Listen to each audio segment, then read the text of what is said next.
Muito bem, vamos agora para a segunda parte da nossa aula de hoje. Nós encerramos a primeira parte falando sobre o que mesmo, pessoal? Vamos ver quem lembra. Antes de eu colocar aqui o slide.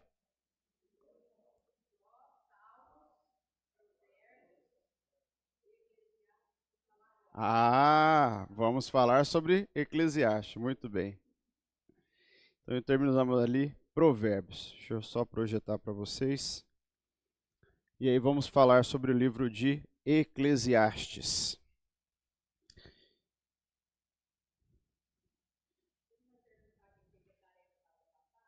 Verdade, eu tinha esquecido. Quem fez a tarefa da aula passada?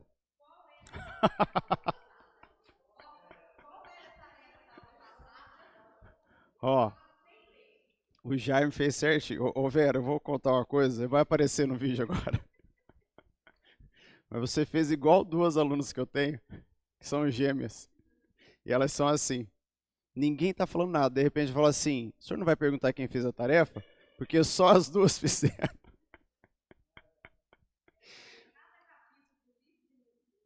Exato. Isso. Você fez? Destacou os pontos importantes? Mas você fez as anotações.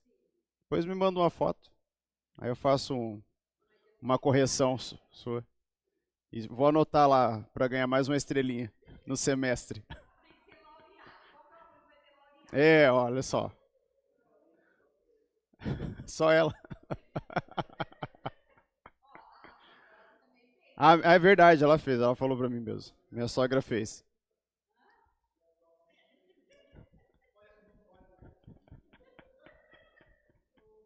Ai, ai. Eu tinha me esquecido.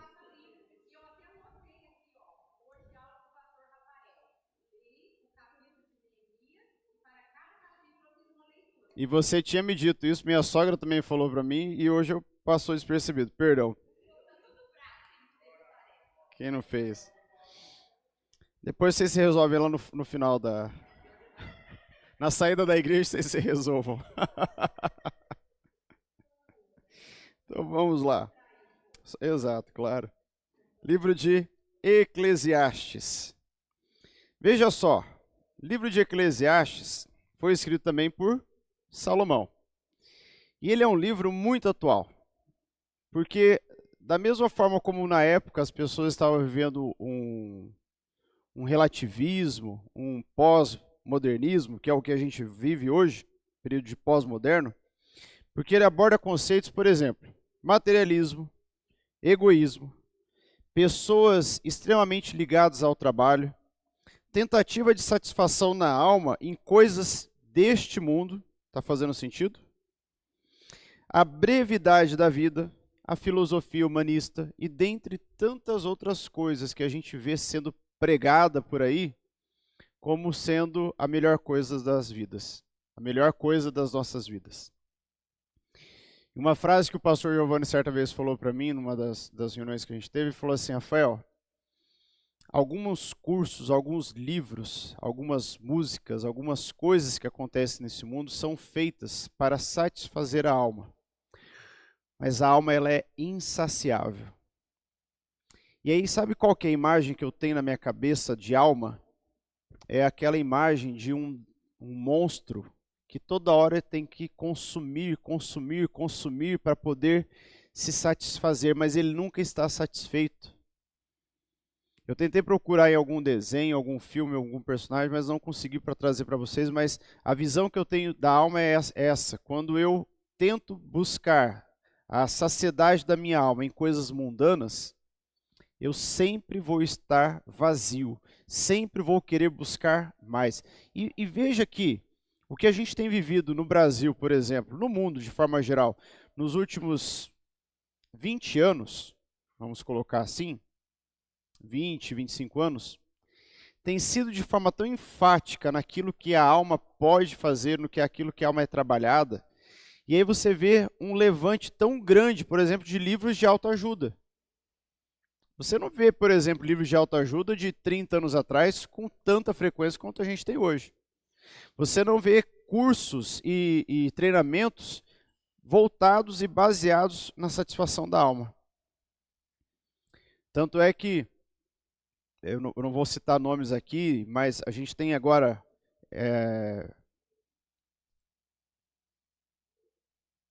também, mas estou tentando lembrar o nome, mas um movimento que a gente está vendo aí, que está isso, não, exato, não quero de forma alguma fazer uma crítica, porque eu sei que pessoas vão assistir esse vídeo, a quem participa ou quem faz, mas quando começou todo mundo dizia o quê? Mais uma modinha do meio cristão.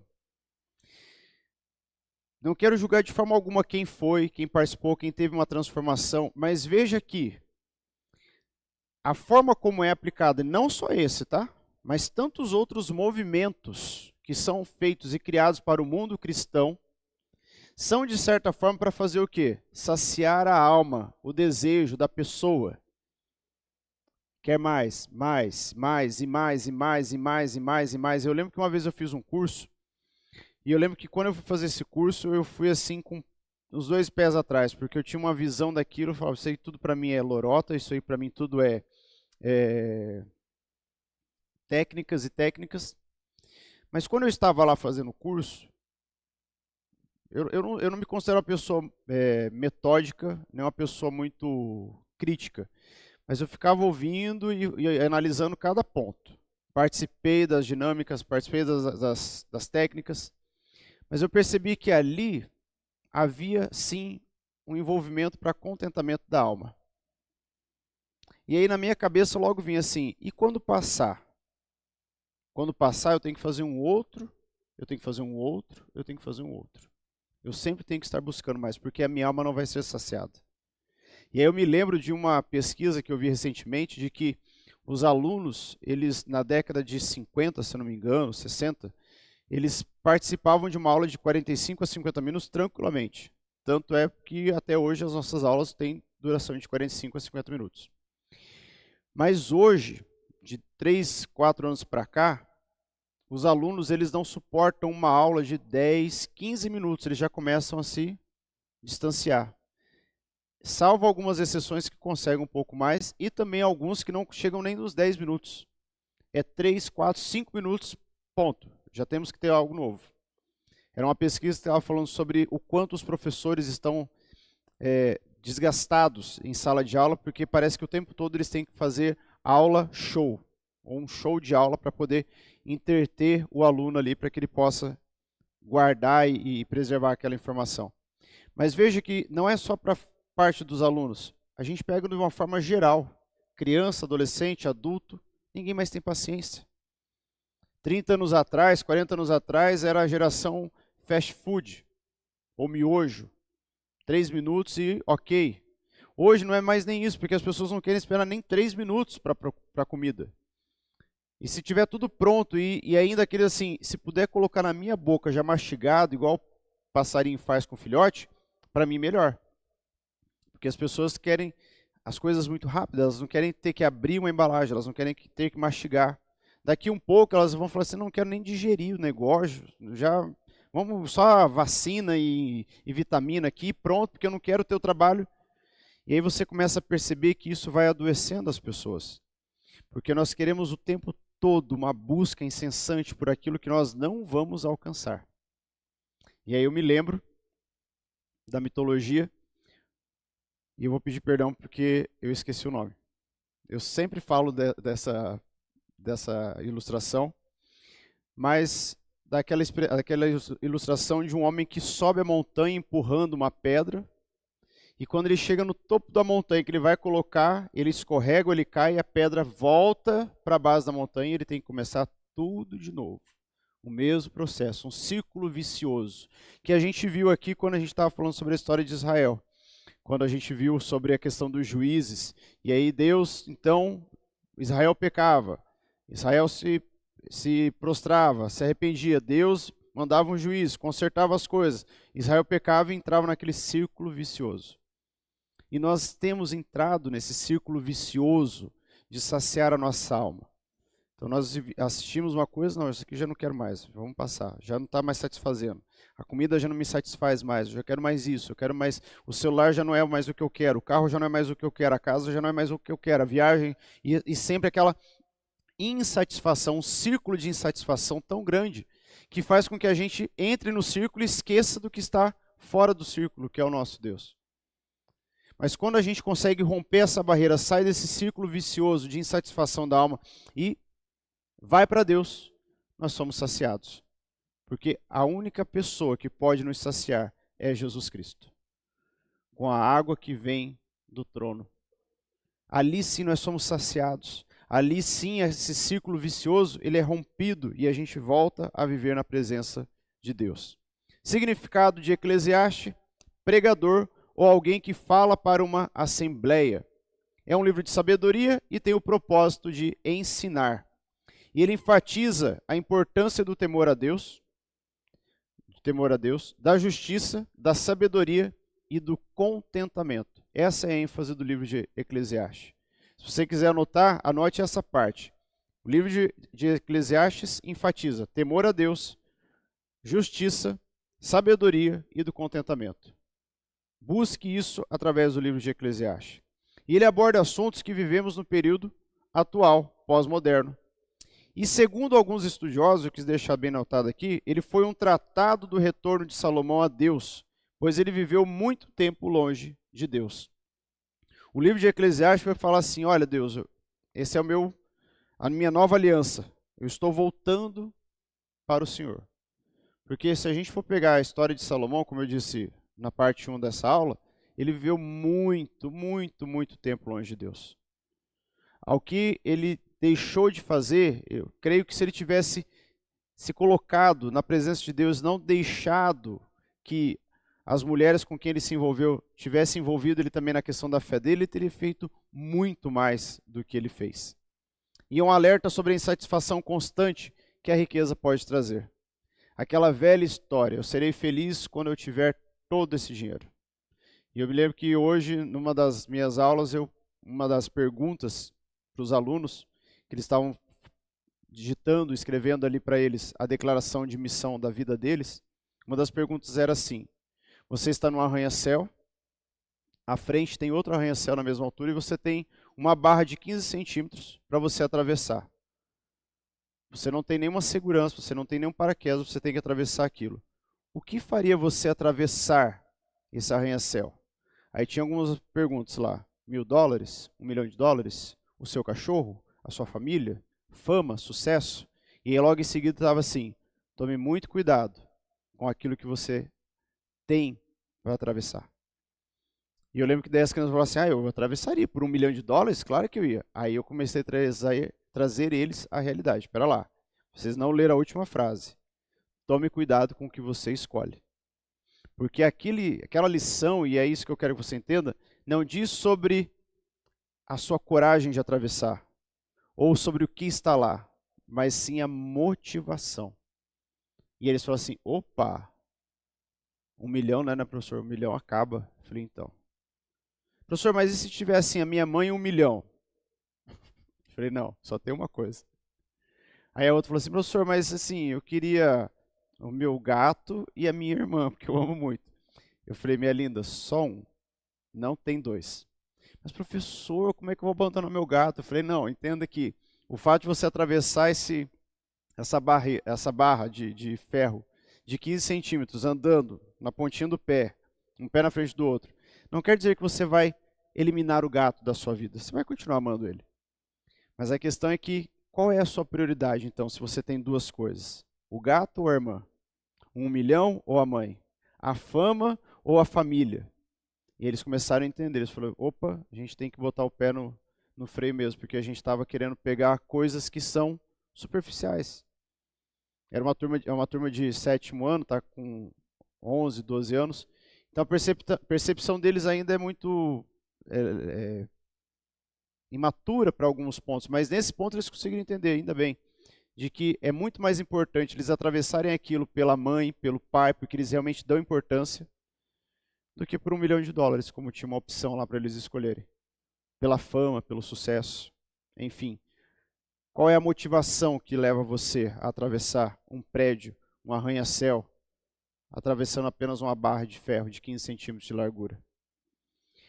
Ele destaca que cada fase da vida tem seu tempo e que Deus está no controle de tudo. E é interessante quando a gente olha que cada fase da nossa vida realmente tem um tempo. E quando a gente consegue entender que a gente tem um tempo de criança, a gente tem um tempo de adolescência, a gente tem um tempo de juventude, a gente tem um tempo de maturidade adulta, depois um tempo de velhice. O ruim é quando a gente não entende esses tempos. E quando a gente olha isso aqui, não é o que a gente vive exatamente nos dias atuais? Aquela busca incessante pela eterna juventude que a gente vê pregada em cada esquina da cidade. Seja jovem fazendo tal procedimento. Nada contra quem faz ou quem trabalha, se você estiver assistindo. Não é isso. Mas é uma busca por aquilo que eu não posso mais ter. Vocês conseguem entender isso? Se você um dia fez um procedimento, ok. Mas qual foi a motivação? Porque você não deseja chegar naquela fase? E a gente tem hoje pessoas que, a gente pode usar até esse termo, estão se tornando monstros. Porque fizeram tantos procedimentos que você não consegue mais identificar a pessoa. Porque a busca dela é o quê? Bom, eu já estou vivendo nesse tempo, mas eu não quero. É como uma criança que almeja tanto chegar na adolescência, porque dela vai poder ter um pouquinho mais de liberdade. Ou aquele adolescente que espera tanto chegar na juventude, porque dele vai poder sair a hora que ele quiser, ele não vai precisar dar satisfação para o pai. Ou aquele jovem que não vê a hora de casar. Ou aquele que não vê a hora de ter o filho, não espera a hora de poder ter aposentadoria. Agora eu não preciso mais trabalhar, agora eu só vou viver da minha aposentadoria. Mas entenda que quando é que é ruim isso aí? É quando você entra na insatisfação. Nossa, eu queria tanto adolescência, mas agora eu queria voltar, porque eu quero ter assim, o cuidado do meu pai e da minha mãe, eu não quero ter a responsabilidade. Nossa, eu queria tanto a juventude, mas agora olha os problemas, é vestibular, é curso, é paquera daqui, é a igreja que eu tenho que fazer ali. Não, eu queria voltar agora para a adolescência, porque eu tinha menos. Mas quando a gente entende que cada tempo nós temos que viver ele de fato e viver ele com aquilo que ele nos entrega, a gente para de sofrer. Então eu vou viver essa época que eu estou, da minha maturidade, como eu tenho que viver. E daqui a alguns anos, quando eu chegar na fase idosa, eu vou viver a fase idosa. E vou me lembrar de quando era criança, vou me lembrar de quando era adolescente, quando era jovem, quando era adulto, e ter alegria, porque eu vivi muito bem naquela época.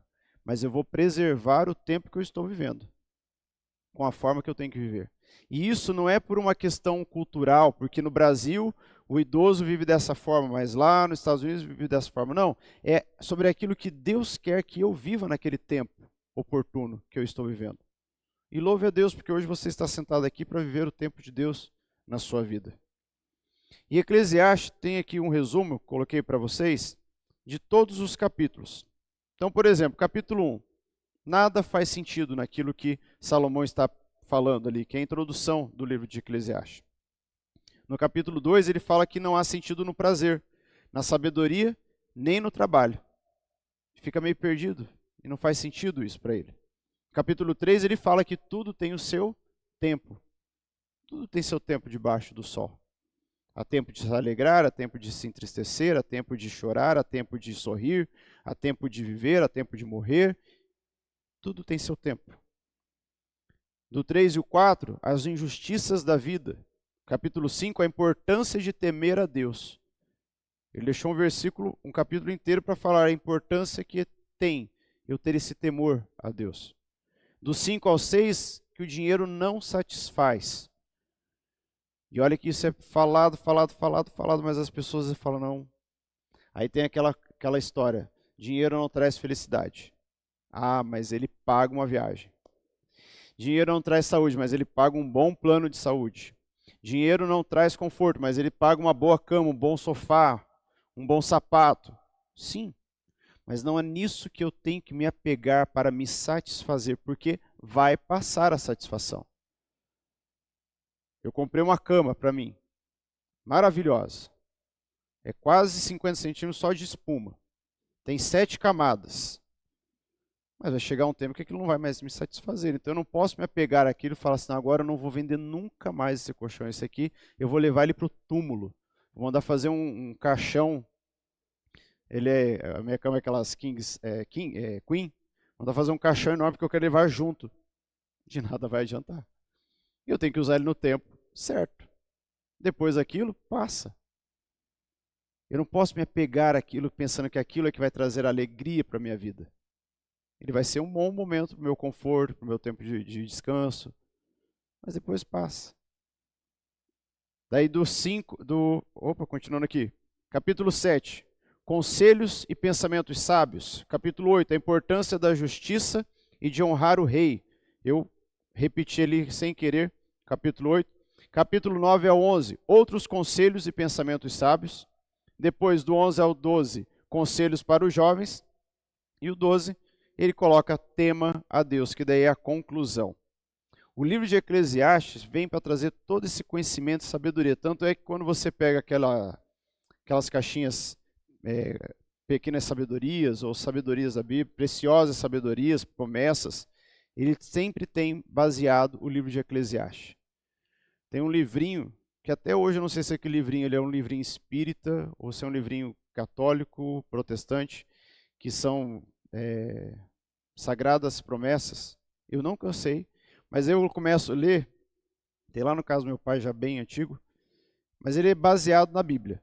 Mas eu não sei de qual editora que é, porque já é uma editora que nem existe mais, eu não consigo ter essa informação. Mas ali eu comecei a ver que tudo aquilo que estava sendo escrito era baseado no livro de Eclesiastes, no livro de sabedoria. E assim a gente encerra o livro de Eclesiastes. E aí nós vamos para o livro de Cantares, ou Cântico dos Cânticos, porque quando a gente abre a Bíblia, lá no capítulo 1 de Cantares, ele vem escrito assim: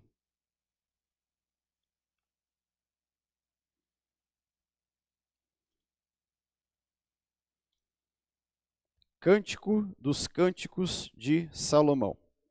E aí aqui tem um detalhe. Na minha Bíblia, por exemplo, diz assim, autor, Salomão. Mas há alguns estudiosos que dizem que não foi Salomão que escreveu ele, mas uma pessoa escrevendo para Salomão. E tem um detalhe muito importante. Quando a gente lê o livro de Cantares, ele exalta o amor sexual entre homem e mulher, marido e esposa.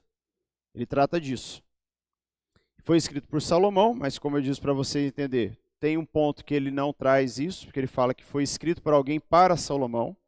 Alguns dizem que Salomão está descrevendo o amor que ele teve por uma sulamita. Mas entenda que, quando a gente pega o livro dos Cânticos, ele teve também um pouco de pouca aceitação na época, quando ele foi colocado no cânon bíblico, no cânon sagrado, porque eles falaram assim, para que a gente vai colocar um livro sexual?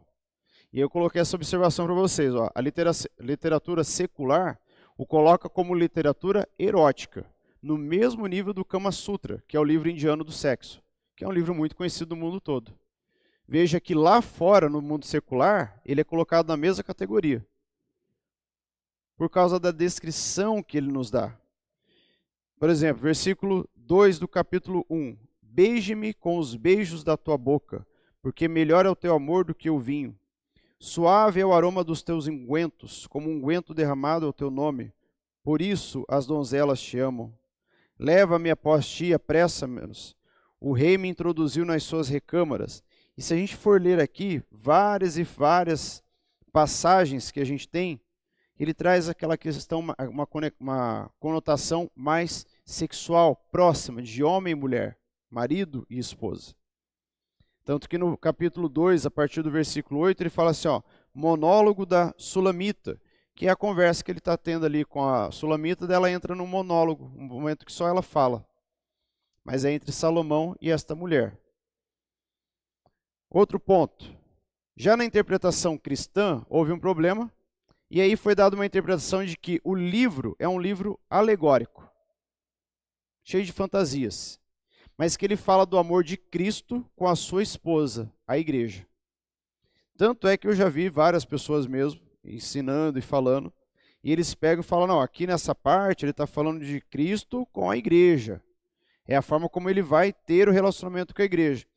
Só que veja que, se ele tem uma conotação sexual, a gente tem que tomar muito esse cuidado, porque fala, mas espera lá, mas que conotação que eu vou dar agora para Jesus sexualmente com a igreja?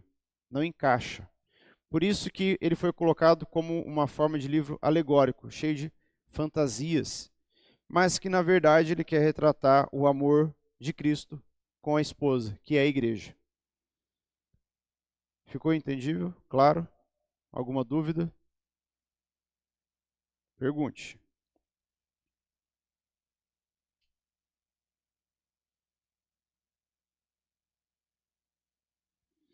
E aqui nós terminamos então a parte dos livros poéticos. Dá um tempinho ali para você terminar de copiar.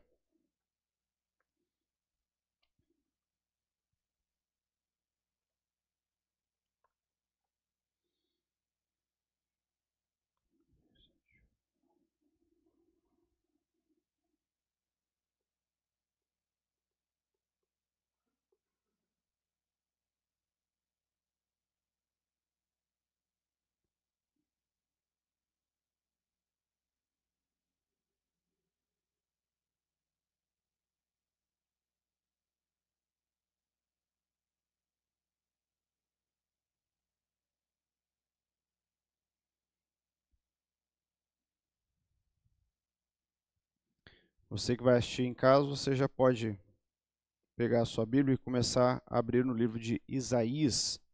Nós vamos dar a introdução agora para os livros proféticos. Saímos dos livros poéticos e vamos entrar agora nos livros proféticos, num total de 16 livros.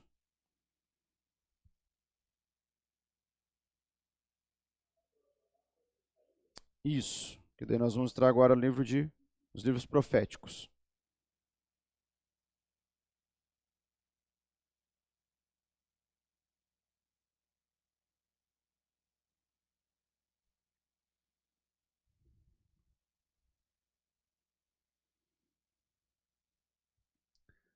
Vamos lá?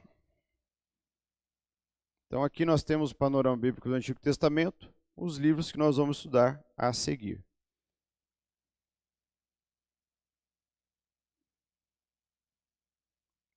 E aí nós temos um ponto importante.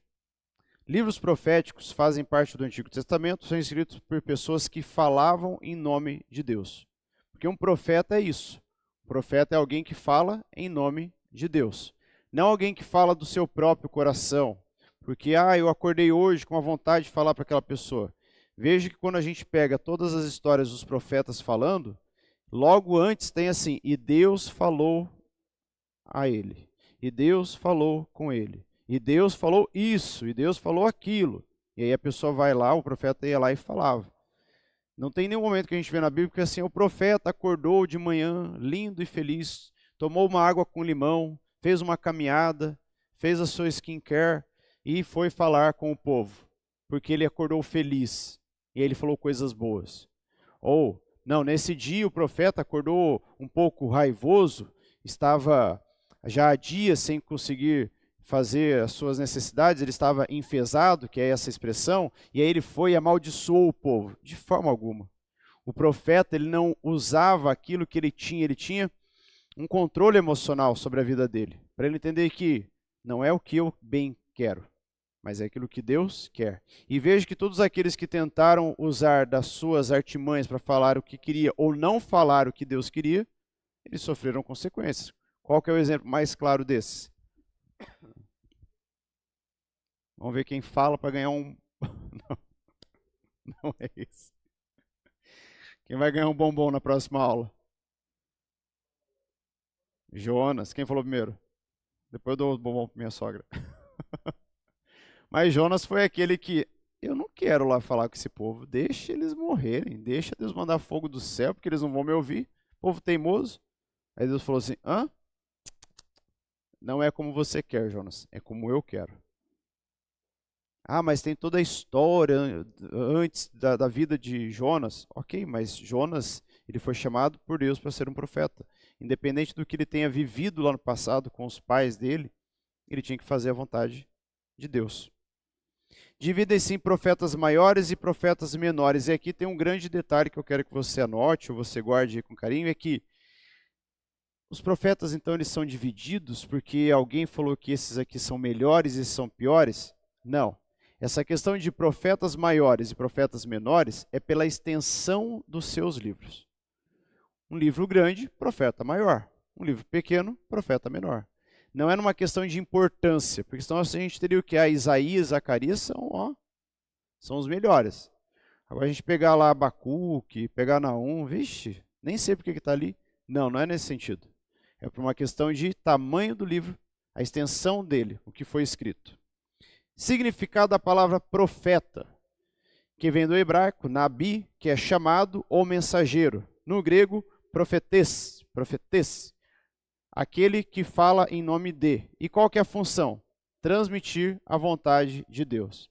E aí, estudando lá com o pastor Irã, quando a gente fez o curso lá em Camporão, a palavra professor também vem de profeta. Aí ele falou assim, todo professor é um profeta. Eu falei, opa, não posso falar isso para alguns, porque senão eles vão começar a querer dar umas profetadas por aí. Mas no sentido de que o professor é aquele que professa, é aquele que fala algo, que tem algo para alguém. No mesmo sentido. Então, profeta, professor, é o mesmo sentido da questão da palavra. Ele fala algo a alguém. Ele passa informação para alguém. Que é o que os professores fazem e é o que os profetas fazem. E quais eram as atividades dos profetas?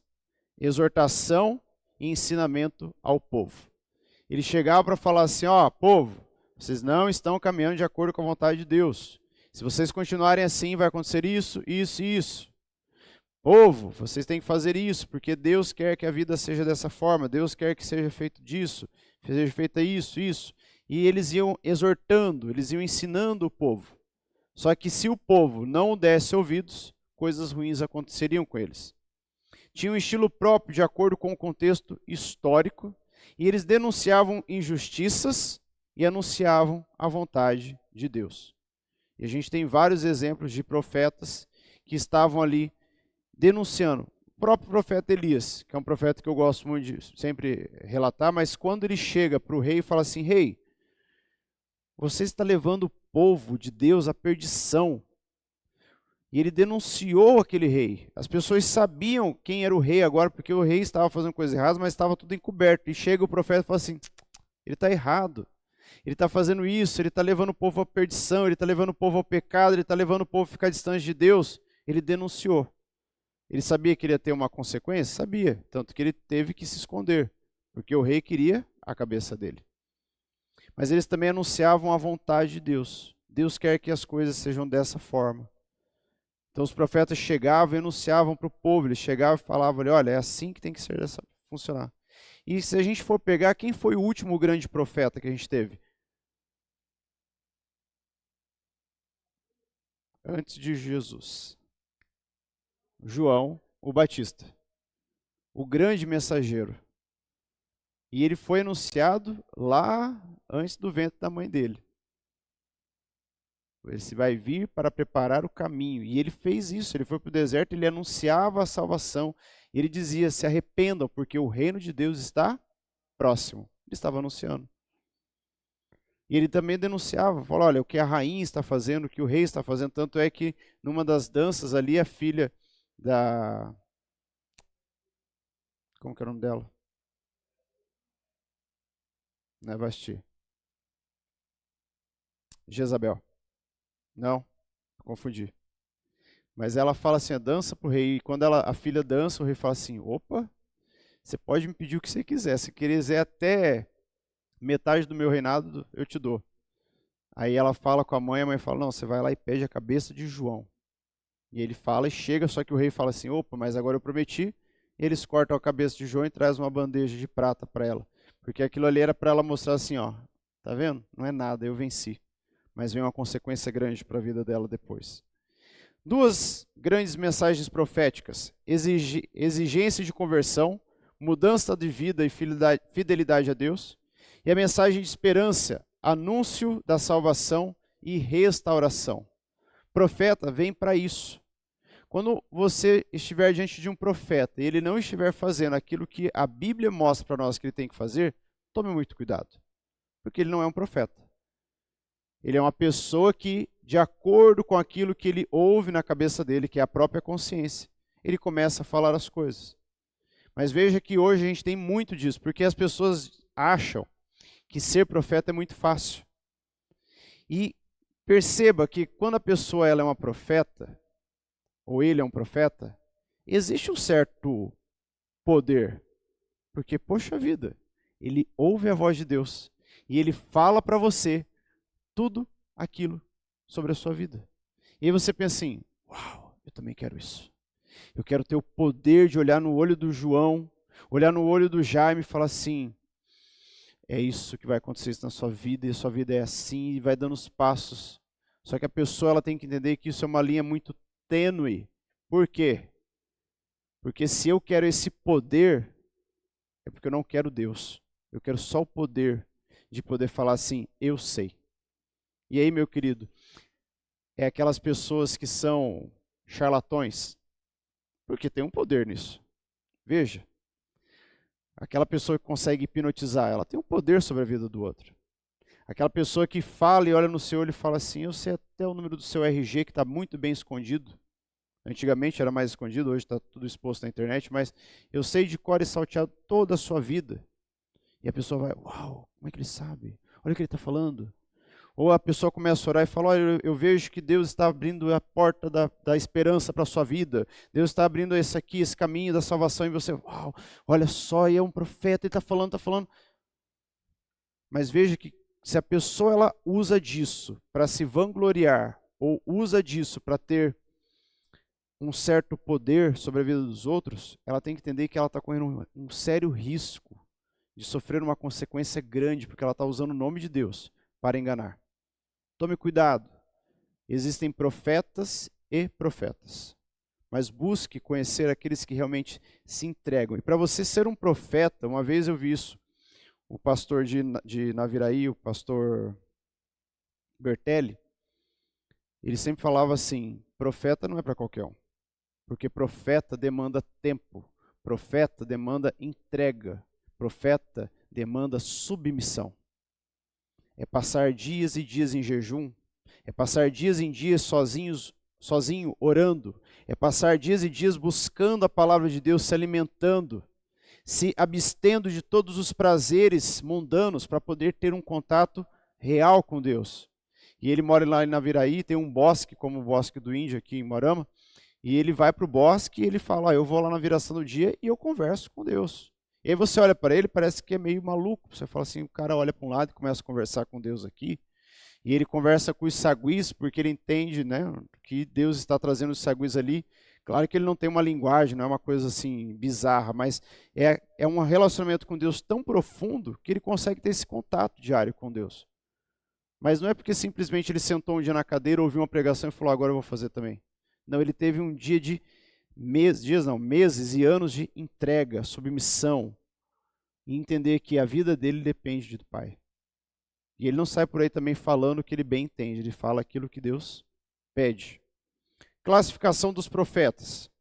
Pré-exílicos, que era antes do exílio, que foi antes de 586 a.C.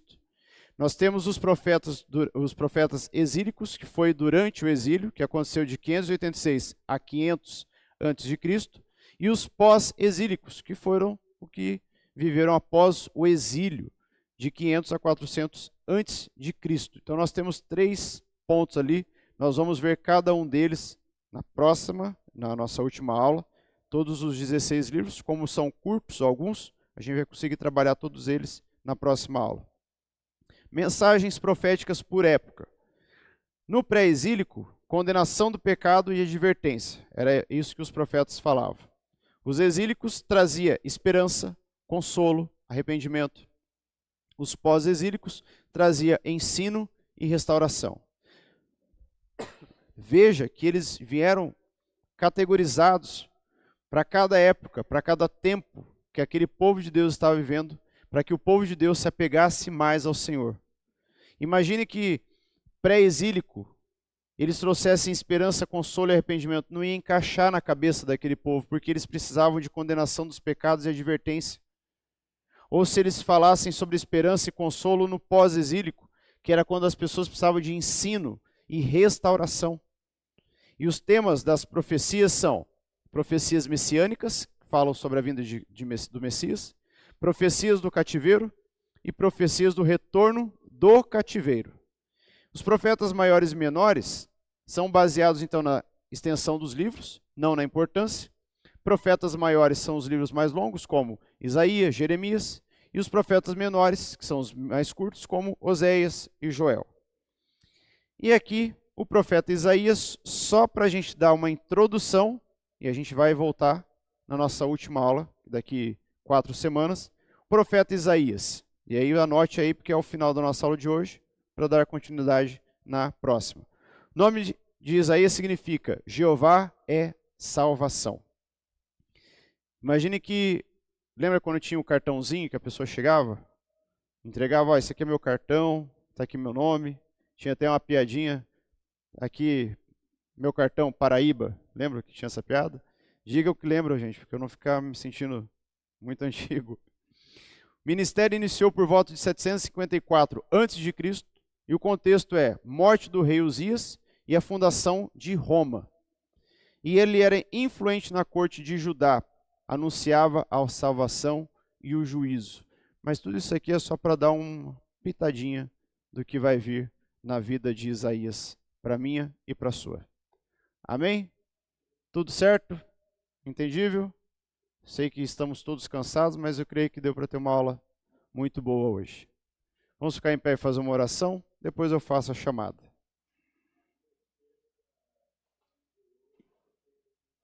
Ok, eu deixo anotado ali. Obrigado, Jaime.